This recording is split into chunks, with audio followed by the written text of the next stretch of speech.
श्री गोपाळ कृष्ण भगवान की जय. लीळा नंबर 178चा उर्वरित भाग.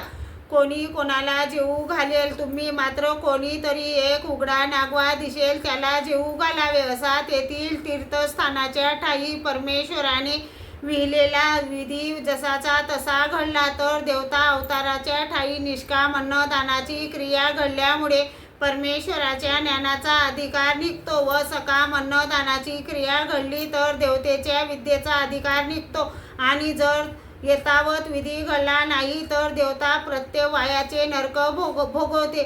सर्वज्ञांनी पोळलेल्या सुनेचा दृष्टांत सांगितला. पोळले सुने असे तयासी कोणी ठाई सुखासी न ये, वडणी खाली रिंगे व परी सुखासी न ये, कलवंडातू रिंगे परी सुखासी न ये, ऐसे अखंड जड तुझी असे तसे परमेश्वराच्या वियोगाच्या दुःखाने जडणाऱ्या पुरुषास कशाने सुख येत नाही. स्थान पाहिल्याने, प्रसाद नमस केल्याने, वासनिक भिक्षुकाची भेट झाल्याने, शास्त्राची आठवण केल्याने कशानेही त्याला सुख समाधान वाटत नाही. ईश्वर केव्हा भेटेल अशी आर्त करून तो अखंड जळतच असतो.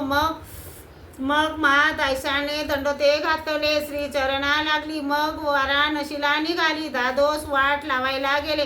एकाच्या मताने ती रिद्धपूर येथे थांबेल म्हणून खेड पर्यंत गेले. मग कोणी भक्तजन रिद्धपुराहून आले. त्यांनी सर्वज्ञान पुढे सांगितले. जी महादायसा रिद्धपूरला राहील म्हणून दादोस खेड गावापर्यंत वाट लावायला गेले. सर्वज्ञ म्हणाले, दादोस महादायसाला कान वाथर होऊन लागला हाय हो. यावर सर्वज्ञांनी कान वाथराचा दृष्टांत सांगितला.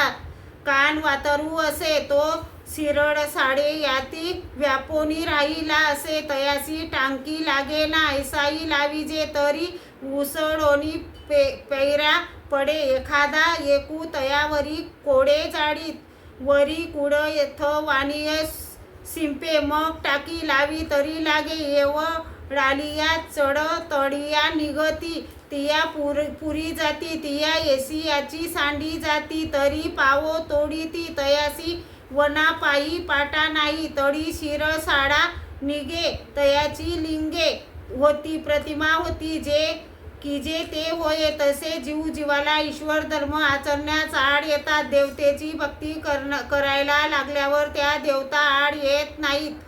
परंतु आमची भक्ती करू नका, परमेश्वराचीच करा असे आपण त्या कधी म्हणत नाहीत. श्री गोपाळ कृष्ण भगवान की जय.